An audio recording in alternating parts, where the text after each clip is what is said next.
With the Vancouver Canucks season coming to an end, the Canucks have a lot of decisions to make from UFAs, RFAs, and who they will sign in free agency.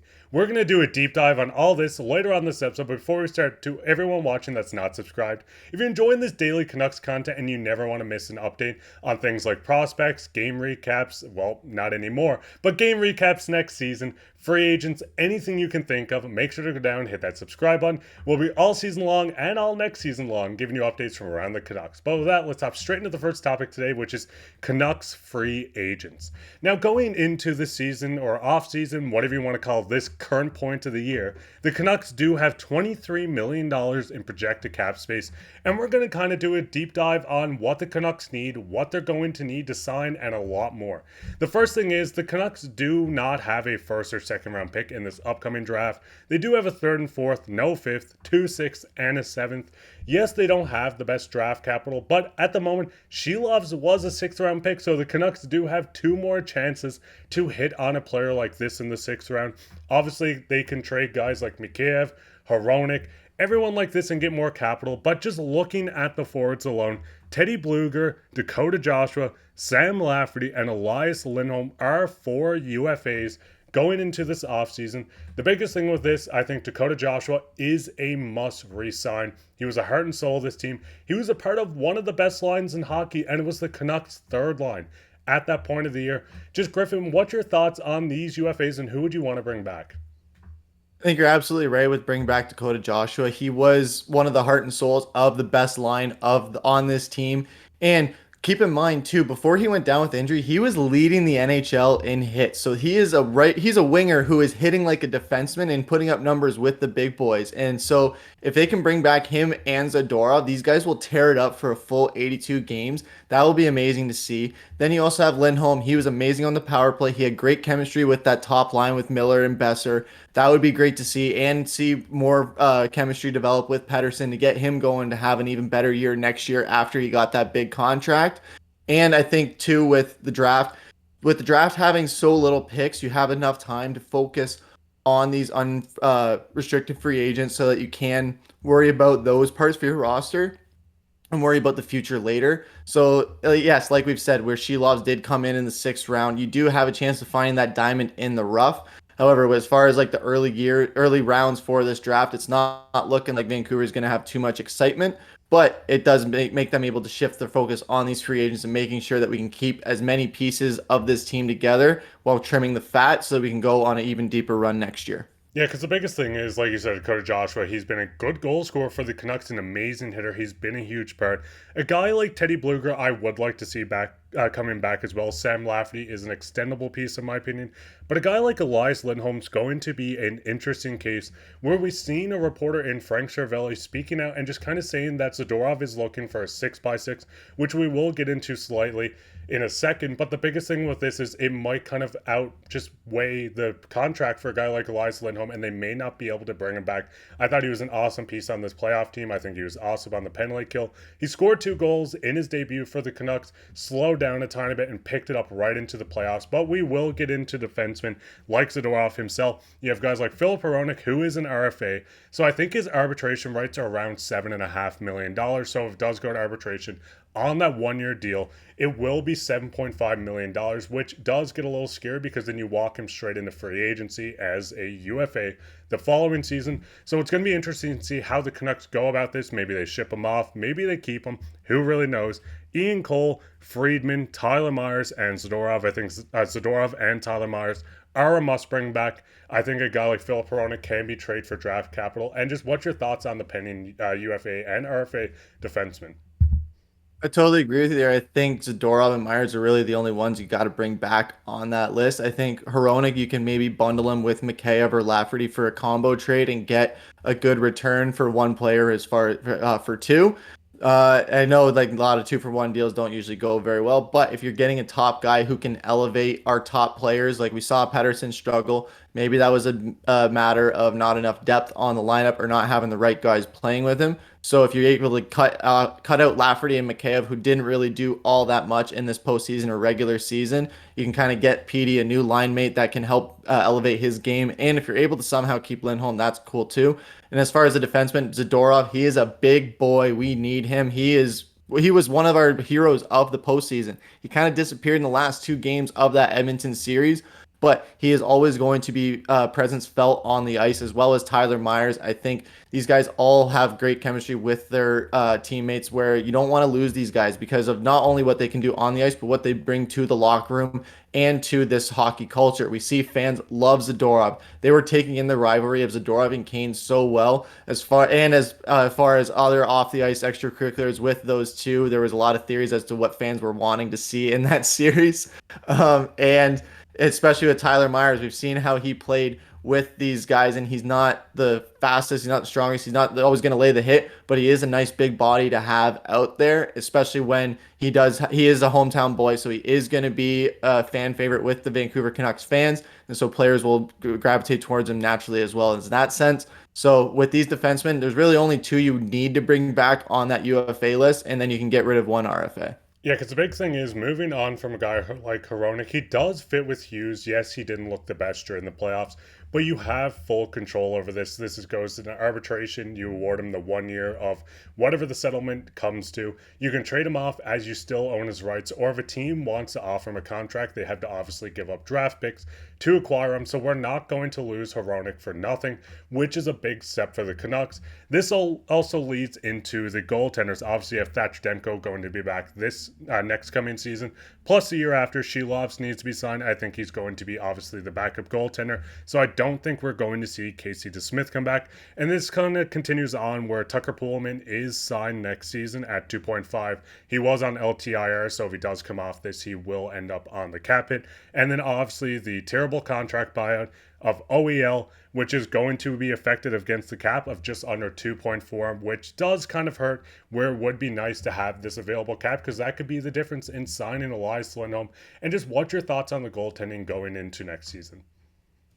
You definitely want to save money wherever you can, especially if you don't need it. So absolutely, I think with this postseason, Shelov's kind of stole Casey DeSmith's job from him, and also made a case for stealing Thatcher Demko's job in 2 years. Who knows? We could see a very fun goalie competition going on over these next 2 years, where Vancouver might have to make a decision. Do we stay with our veteran goalie, or do we go with the goalie of the future? And that's going to be a very interesting discussion to have, because I think Shelovs will continue to excel, and he'll give Demko the relief that he desperately needed throughout this regular season. We saw how when Demko was being relied on too much, he was getting hurt. And when they were relying on DeSmith too much, he wasn't being efficient. So if they're able to find that bridge in the gap where they can have a 50-50 timeshare, or a 60-40, or 70-30, I think Shelovs will provide that relief that Demko desperately needs, as well as not being a liability between the pipes like DeSmith was in a few games this season. He did finish just under 500. He won some big games. He played well in some of the games he lost that weren't entirely his fault. But I think when you have a more reliable goaltender in there like Shelovs, it makes it a little bit easier to breathe, especially knowing that he can show up in the postseason like he did this postseason. And again, none of this postseason was on him. He played absolutely phenomenal throughout all the games. He is going to be a stud. He's going to be a goalie of the future. I am projecting him to win a Vezina by the end of his career at least once. So I think if Vancouver can keep him for as long as they can as their next franchise goalie when Demko is unfortunately ready to move on, whether it be injuries, trades, or whatnot, I still think Demko still has a lot of gas left in the tank for Vancouver. I think he still can get that Vezina trophy that he was in the running for this year. But again, health is going to be a major factor, and just performance. If Shelovs can outshine him and just play better over these next few years, who knows? Yeah, that's the big thing. And one thing I do want to point out, the one with Shelovs, he is an RFA, and we kind of seen a trend with a guy like Patrik Allvin, where he's looking at these contracts. You see a guy like Podkolzin signed for 2 years at $1 million. You see a guy like Höglander, who was signed to 2 years at $1.1 million. Obviously, the season coming up is going to be the last season of him on this contract. So it looks like there's a trend that maybe we see a short 2 to 3 year deal for a guy like Shelovs. They're going to look at him and be like, hey, we're going to give you the bridge deal. Prove that you want to be here. Prove that you're the next franchise piece, which I think he's done a pretty good job of doing so far. But it's going to be quite interesting. And what's your guys' thoughts on all these UFAs, RFAs? Do you want to move on from a couple people? Put a couple mock trades down in the comments. We love to read through them and just react to them and maybe do a video on them. But we'll get straight into the second topic today, which is what do the Canucks need? Now, the biggest thing with this is, first off, you do have a lot of young guys. Jonathan Lekromacki obviously headlining this. You have guys like Otto Radu. You have a couple pieces, even like Baines, that did play some games for the Canucks. I'm not going to read through all these names. If you want to pause it and have a look at this, at the available options, the Canucks do have signed going into next season that are young and just young pieces. But looking at the team itself, when you look at this team as a whole, obviously there are a lot of holes in this lineup. Obviously, Mikheyev, JT Miller, and Brock Boeser, this is not lines that I think they should run. This is just purely what they have available right now if they didn't make a single signing going into next season. On the scratches in the bottom left, I have guys like Jonathan Lekromacki, R.C. Baines, and Otto Radu as guys that could make the lineup, and they're kind of fringe pieces. And on the right side is the power play and the penalty kills of what they ran this season, and anything that has no player added to it is because they don't have those players currently on the roster as their UFAs or RFAs. And Griffin, just looking at this, what do you think the Canucks really need to add next season? Definitely big bodies. I think Vancouver really struggled with, like, they were able to lay a lot of hits, but they weren't punishing ones. They weren't ones that were super flashy or ones that were going to be remembered. There was a few where that Pettersson, he was able to lay the body, but none of these guys, aside from Zadorov and Myers or Joshua, are big, scary enforcers. So again, a guy like Patty Maroon who has like playoff experience, he's a big body. That could be interesting. We mentioned Phil Kessel. Like if you bring in a veteran guy who's a big body who can score goals and can be a great locker room presence, that would be very nice. I'm not saying Phil Kessel's a big body. I'm just saying that having that veteran presence is huge. We've seen it, how it affects teams, not just in the regular season, but just in the postseason alone. Even if they're not playing, just having that presence there is big. So I think that would be a big key for them moving forward. Another thing, speed. Speed kills, and we saw how speed killed us in this Edmonton series. Garland is our only like super fast player. So if we get another speedy guy to go with Garland who can be good with the puck, maybe he's a little bit chippy like Garland is too, that would be a great addition to this team. But again, I think speed was very, very critical in this Edmonton series because in a lot of opportunities where Edmonton was scoring, they were getting the puck at the right place at the right time. And Vancouver had a few goals like that, but when the playoffs reach, the intensity level goes up tenfold. So if they're not able to be in the right place at the right time or jump on the puck when it's bouncing out and there's no one there because they're all so bunched together,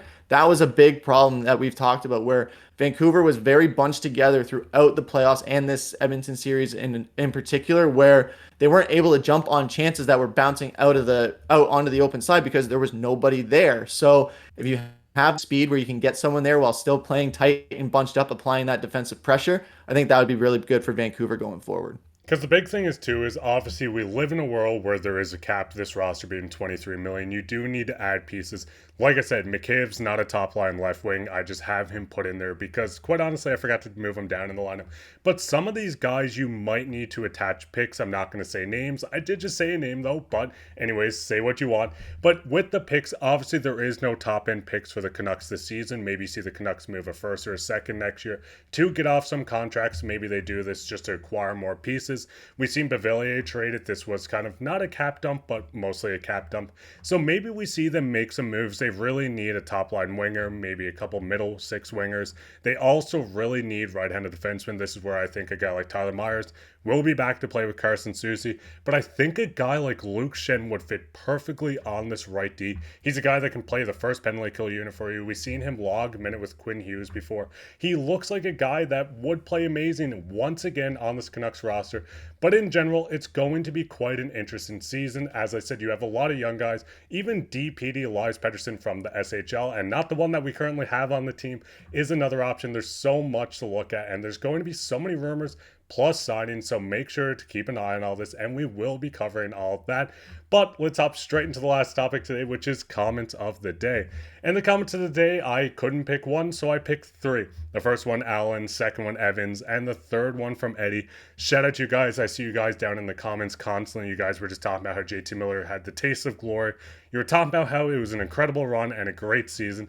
And just I shout out to you guys. You guys have been outstanding. Everyone in the comments and everyone that watches this, that subscribes, you guys have been great. And that's the reason why we continue doing this. One, we love the Canucks, and two, we love just the support we get from you guys. But if you enjoyed this episode of Canucks Digest, make sure to go leave a like, leave a comment. You could be featured on the next episode as comments of the day. I've been your host, Mark, with my co-host, Griffin. Take care.